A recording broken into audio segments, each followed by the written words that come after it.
네, 오늘 말씀 가지고 기도의 힘을 쓰십시오 라는 제목으로 하나님 말씀 전하겠습니다. 우리 하나님의 자녀가 된 우리들은 예수 그리스도 안에서 살아가는 존재입니다. 그래서 요한복음 15장 우리 4절, 우리 여기 현수막에도 우리 배경에 나와 있죠.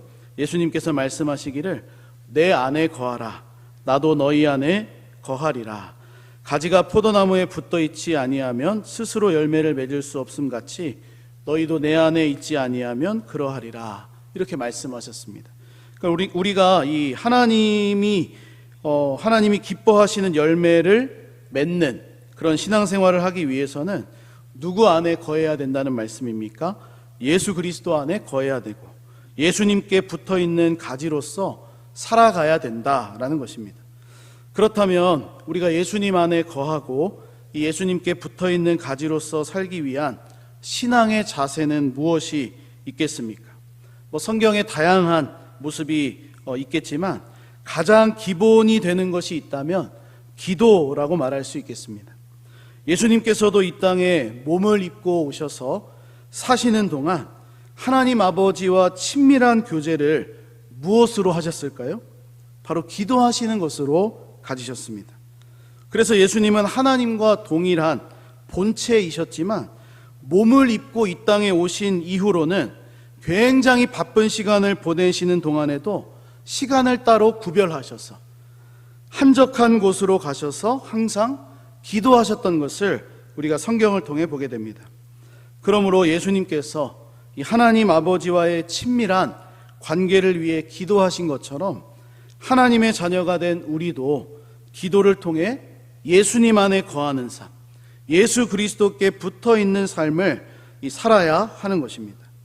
이것을 알고 경험한 사도 바울은 오늘 본문의 골로새 교회 성도들을 향해서 권면을 하고 있습니다. 우리 2절 말씀, 이 기도에 관한 말씀 중에 굉장히 유명한 말씀이죠. 기도를 계속하고 기도에 감사함으로 깨어 있으라. 여기서 기도를 계속하라는 이 말 어떤 의미인지 아십니까? 어떤 시간적인 개념으로서 단 한순간도 쉬지 말고 기도만 해라, 그런 의미는 아니겠죠. 우리 NIV 영어 성경을 좀 보게 되면 이렇게 표현하고 있습니다. Devote yourself to prayer. 이 devote라는 단어를 이제 사용하면서 기도에 전념하라, 기도에 헌신하라, 기도에 힘을 쓰라는 의미를 강조하고 있습니다. 우리 새번역 성경으로도 좀 보면 오늘 말씀의 제목같이 이렇게 말합니다. 기도에 힘을 쓰십시오. 감사하는 마음으로 기도하면서 깨어 있으십시오. 그러므로 우리는 기도만 하는 것이 아니라 기도에 힘을 쓰는 삶을 살아야 하겠습니다. 그런 의미에서 우리 사도행전 2장의 초대교회 성도들의 모습도 기도하기를 힘쓰던 공동체였습니다. 우리 사도행전 2장 42절 말씀 보면 그들이 오로지 기도하기를 힘쓰니라. 중간에 이제 중요한 말씀들도 있는데 이 처음과 마지막을 보면 이렇습니다. 오로지 기도하기를 힘쓰니라. 한 구절만 더 생각해 보겠습니다. 사도행전 우리 6장을 보면 이 예루살렘 교회 안에 문제가 생겼습니다. 헬라파 유대인들과 히브리파 유대인 사이에서 이 구제하는 문제가 발생된 겁니다. 이때 사도들이 성령과 지혜가 충만한 사람들, 바로 7명의 집사님들을 따로 세우고 자신들이 힘써야 할 것이 무엇인지를 이야기를 합니다. 우리 사도행전 6장 4절에 우리는 오로지 기도하는 일과 말씀 사역에 힘쓰리라 하니. 아멘. 이처럼 이 초대교회 안에서 기도라는 것은 하나님의 자녀인 우리가 집중해야 하는 것, 또 힘을 써야 하는 아주 기본적인 믿음의 행동으로 받아들여졌습니다. 그래서 오늘 본문의 이 사도 바울도 골로새 교회 성도들을 향해서 기도를 계속하라, 기도에 힘쓰라 권면하고 있습니다. 주 안에 사랑하는 여러분, 우리 말씀 사경회 때도 들으셨죠? 우리 모두 기도에 힘쓰는 은혜가 있기를 축복합니다. 그렇다면 힘을 쓴다는 의미가 무엇입니까? 우리 영어 성경에서도 잠시 보았지만 우리 자신을 하나님 앞에 드리는 것이라고 말할 수 있겠습니다. 우리 영어 성경에서도 헌신하다라는 의미로 devote yourself라고 이야기하고 있습니다. 그러므로 하나님의 자녀인 우리는 이 기도를 통해서 기도에 힘을 써야 되는데 우리 자신을 하나님 앞에 드리는 그것으로 힘을 써야 한다는 겁니다. 왜 그렇습니까? 우리가 하나님 앞에서 기도하기를 힘쓰고 우리 자신을 드릴 때 바로 우리의 신앙생활을 위한 유익함이 있기 때문에 그렇습니다. 오늘 본문에 바울이 이 골로새 성도들을 향해서 이러한 점을 권면하고 있습니다. 오늘 본문 말씀을 통해서 저는 한 3가지 정도로 우리가 기도에 힘쓸 때 어떤 부분에 있어서 우리의 신앙생활에 유익함이 있는지를 간단하게 살펴보도록 하겠습니다. 첫째로 하나님의 자녀들은 기도에 힘써야 합니다. 기도에 힘써야 하는데 그 이유가 무엇이냐? 깨어있기 위함이라고 말씀합니다. 본문 2절 말씀 다시 한번 보여주시면 기도를 계속하고, 여기 이제 기도에 힘쓰라는 말이죠. 기도에 감사함으로 깨어있으라 말합니다. 여기에 이제 감사도 표현되어 있지만 이것보다는 좀 깨어있으라, 이 부분에 좀 강조를 하고 싶습니다. 깨어있다라는 이 말은 반대로 뒤집으면 어떻습니까? 시험에 들 수도 있다는 것이죠. 깨어있지 못하면 시험에 드는 것입니다. 우리 예수님께서도 겟세마네 동산에서 기도하실 때 함께 데리고 갔던 제자들을 향해서 마가복음 14장 38절에 시험에 들지 않게 깨어 있어 기도하라, 이렇게 말하신 적이 있습니다.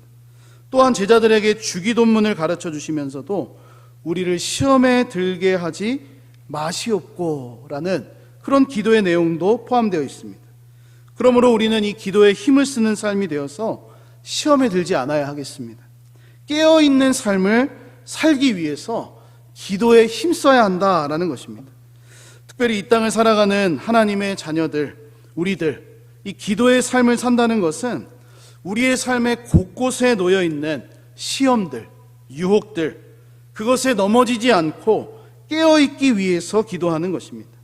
더욱이 우리의 시험, 우리에게 찾아오는 이 시험의 이 모습은 세상으로부터도 찾아오지만 사실은 교회 안에서 더 많이 일어납니다. 믿는 사람들과의 관계에서부터 내가 시험 들었다라는 경우들이 더 많다는 것을 우리가 알고 있습니다. 물론 우리 모두에게는 이 관계의 시험이 없을 수는 없습니다. 왜냐하면 이 교회 안에 있는 성도라고 할지라도 우리는 다 죄인이고 연약한 존재이기 때문에 그렇습니다. 그래서 목사에게도 시험 드는 분들이 계시고, 또 장로님들에게, 권사님들에게 그냥 같이 지내던 사람들을 통해서도 시험 드는 사람들이 있습니다. 교회 안에 있는 성도라고 해도 모두가 다 죄인이고 연약한 존재이기 때문에 이 시험이 없을 수는 없다는 것입니다. 그러나 중요한 것은 방지할 수는 있습니다. 무엇으로 방지합니까? 하나님 앞에 기도에 힘쓰는 삶을 살 때 시험에 들지 않고 깨어 있을 수 있다는 것입니다. 우리 대부분 성도들 사이에서 또 하나님의 자녀들 사이에서 일어나는 시험들, 이 어려움들은 하나님 앞에 기도하지 않고 사람들끼리, 우리들끼리 서로 여러 가지 말을 하기 때문에 만들어집니다.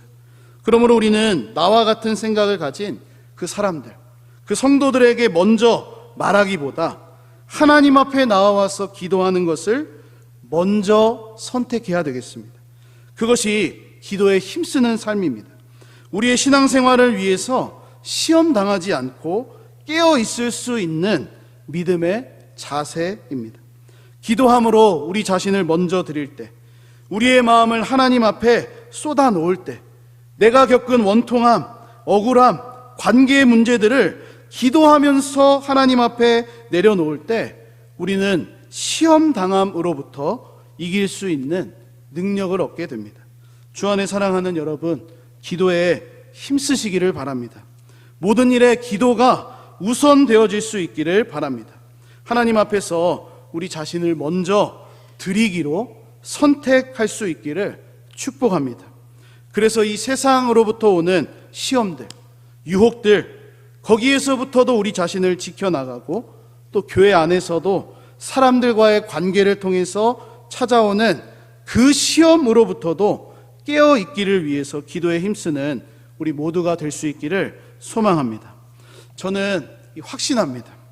무엇을 확신하냐면, 기도에 힘쓰는 분들을 만나면 여러 가지 시험이 찾아오는데 그 시험거리를 먼저 하나님 앞에서 쏟아 놓으십니다. 그런 분들을 보면 그 시험을 이길 수 있는 믿음과 능력을 하나님께서 그 가운데 부어주십니다. 하지만 기도에 힘쓰지 않는 분들은 어떻겠습니까? 시험이 찾아올 때 그 시험을 이길 수 있는 힘과 능력을 먼저 하나님께 구하지를 않습니다. 나와 같은 생각을 가진 사람들, 나에게 좀 힘이 되어줄 만한 사람들을 찾아가서 나의 억울함을 이야기합니다. 나의 원통함을 막 이야기합니다. 이것은 하나님께서 나의 문제 해결자가 되지 않고 사람이 문제 해결자가 된다고 생각하는 모습입니다. 물론 우리 주변에도 믿음 좋으신 분들이 많이 계시지요. 하나님께서 그들을 통해서도 우리를 선한 길로 인도해 주시기도 합니다. 그러나 이것은 우선순위의 문제입니다. 하나님 앞에서 먼저 기도하는가, 사람에게 먼저 가는가입니다. 결국 사람이 먼저가 되면 안 된다라는 말이겠죠. 기도에 힘을 쓰라는 말은 기도를 항상 앞세우라는 의미입니다. 우리 모두 기도에 힘쓰는 삶이 될 수 있기를 바랍니다. 이 세상의 유혹과 시험으로부터도 우리가 깨어 있어야 되겠지만 이 사람들과의 관계에서부터 오는 그 시험에서도 넉넉히 이길 수 있는 믿음과 능력을 가지고 계시는 우리 하나님 앞에 나아가서 우리가 먼저 기도에 힘쓰는 자들 되어서 그것을 받아 누리는 하나님의 자녀들이 될 수 있기를 간절히 소원합니다. 두 번째로 우리 하나님의 자녀들은 기도에 힘써야 합니다. 왜 힘써야 합니까? 전도의 문을 열기 위해서 그렇습니다. 오늘 본문 3절과 4절 말씀을 보겠습니다. 제가 봉독하겠습니다. 또한 우리를 위하여 기도하되 하나님이 전도할 문을 우리에게 열어주사 그리스도의 비밀을 말하게 하시기를 구하라. 내가 이 일 때문에 매임을 당하였노라. 그리하면 내가 마땅히 할 말로써 이 비밀을 나타내리라. 아멘. 지금 바울이 골로새 교회 성도들을 향해서 권면하고 있습니다. 우리를 위하여 기도해달라. 왜 기도하라는 것입니까? 바로 하나님께서 전도할 문을 열어주시고 그리스도의 비밀을 말하게 하시기 때문에 바울이 지금 기도해달라 요청하고 있는 겁니다. 그렇습니다. 기도라는 것은 열쇠인데 바로 전도의 문을 여는 열쇠입니다. 기도를 통해서 우리는 그리스도의 비밀을 알 수 있는, 말할 수 있는 상태가 될 수가 있습니다. 바울이 바로 이것을 누구보다 많이 경험했습니다. 누구보다 알고 있었습니다. 누구보다 확신한 사람이었습니다. 그래서 골로새 교회 성도들을 향해서 우리를 위해 기도해달라. 왜요? 전도할 문을 하나님께서 열어주시기를, 그리스도의 비밀을 말하게 해주시기를 기도하라는 겁니다. 그런데 여기서 우리가 오해하지 말아야 할 것이 있습니다. 이 사도 바울이 전도의 문을 열기 위해서 기도하라고 했으니 꼭 전도하기에 앞서서만 기도하고 선교 여행을 이제 당장 내일 떠나야 되는데 오늘 이제 모여서 기도하는 그런 말로만 받아들여서는 안 된다는 것이죠. 무슨 말입니까? 이 말씀을 그대로 받아서 그냥 전도하기 전에만, 선교하기 전에만 기도하고 끝내서는 안 된다는 것입니다. 왜냐하면 여기서 전도의 문이라고 사용된 이 표현은 넓은 의미로 복음의 문, 말씀의 문이라고도 할 수가 있기 때문에 그렇습니다. 그런 의미에서 이 기도는 바울에게만 해당되는 말씀이 아닙니다. 전도하고 선교하시는 분들에게만 해당되는 말이 아닙니다. 그것을 지원하는 사람들에게만도 해당되는 말씀이 아닙니다. 바로 하나님의 자녀로 살아가는 우리 모두에게 동일하게 적용할 수 있는 말씀입니다. 왜 그렇습니까? 하나님께서는 우리를 통해 예수 그리스도의 비밀, 복음이 증거되는 것을 원하시고 기뻐하시는 분이시기 때문에 그렇습니다. 하나님의 자녀가 된 우리 모두에게는 이 사명이 다 있습니다. 복음 전하기 위한 사명, 그것이 다 우리에게 있습니다. 그래서 우리는 우리의 말을 통해서든 삶의 모습을 통해서든 행동을 통해서든 그리스도의 복음을 전하며 살아갑니다. 물론 우리가 직접적으로 전하지 않을 수는 있지만 우리가 하는 행동 하나하나를 믿지 않는 사람들이 보고 있죠. 모를 수도 있지만 다 지켜보고 있습니다. 그러므로 우리가 기도에 힘써야 하는 이유도 여기에 있습니다. 복음을 전하시는 선교사님들, 전도하는 분들을 위해서도 우리가 기도해야 되겠지만 우리 자신이 그리스도의 편지가 되어서 복음을 전하는 삶이 되기를 위하여 기도에 힘을 쓰는 것입니다. 지금 사도 바울이 로마의 감옥에 갇혀 있습니다. 이 상태에서 골로새 교회에 이 편지를 보내고 있는 겁니다. 일반적으로 감옥에 갇혀 있는 바울이라면 우리 성도들에게 어떤 기도를 요청해야 되겠습니까? 전도의 문을 열어주시기를, 이렇게 기도하기보다는 감옥의 문이 좀 열어지기를, 그래야 되지 않겠습니까? 하나님께서 이 내가 지금 갇혀있는 감옥의 문을 좀 열어주셔서 우리 사도행전에 나온 것처럼 막 옥문이 철컥철컥 열리고 내가 자유로운 신분이 돼서 복음을 전할 수 있도록 여러분은 감옥의 문이 열어질 수 있기를 위해서 좀 나를 위해 기도해달라, 이렇게 요청하는 것이 일반적인 모습일 겁니다. 그런데 바울은 기도를 부탁하는데 하나님께서 전도의 문을 열어주시기를 위하여서 기도할 것을 부탁합니다. 어떻게 보면 저는 이것이 더 큰 관점으로 기도한 것이라고 생각합니다. 감옥문이 굳게 닫혀 있어도 하나님께서 전도의 문을 여시면 복음이 전파될 것이지만, 감옥의 문이 활짝 열려 있어도 하나님께서 전도의 문을 열지 않으시면 복음 전파되지 않을 것을 사도 바울이 알았습니다. 그러므로 우리는 기도에 힘쓰는 자들이 되어서 하나님께서 나의 삶에 이 전도의 문을 활짝 열어주시기를 위해서 우리가 구해야 되겠습니다. 전도의 문이 열릴 때를 위해서도 우리가 기도함으로 준비할 수 있는 그런 자들이 되어야 한다는 것입니다.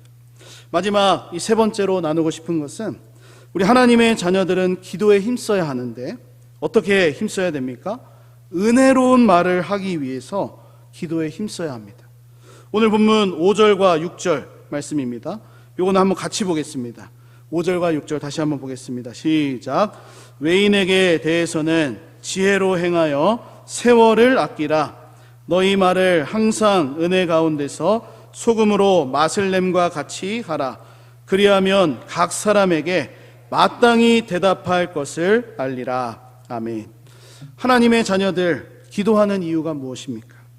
하나님께서 하나님의 백성들에게 주시는 은혜의 방편 중에 하나가 기도이기 때문에 그렇습니다.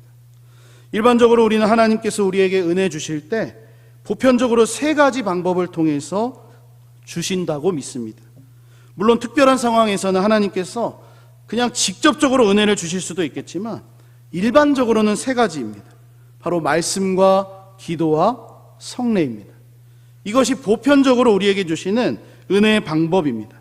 그러므로 기도라는 것은 하나님이 우리에게 은혜를 주시는 방법 중에 하나인데, 우리는 이 기도를 통해서 하나님이 주시는 은혜를 경험하고 경험해야 합니다. 그렇다면 우리가 기도에 힘쓰는 삶을 살게 되면 어떻게 됩니까? 자연스럽게 은혜를 받게 되겠죠. 은혜를 받으면 어떻게 됩니까? 가장 먼저 우리의 언어가 바뀌게 됩니다.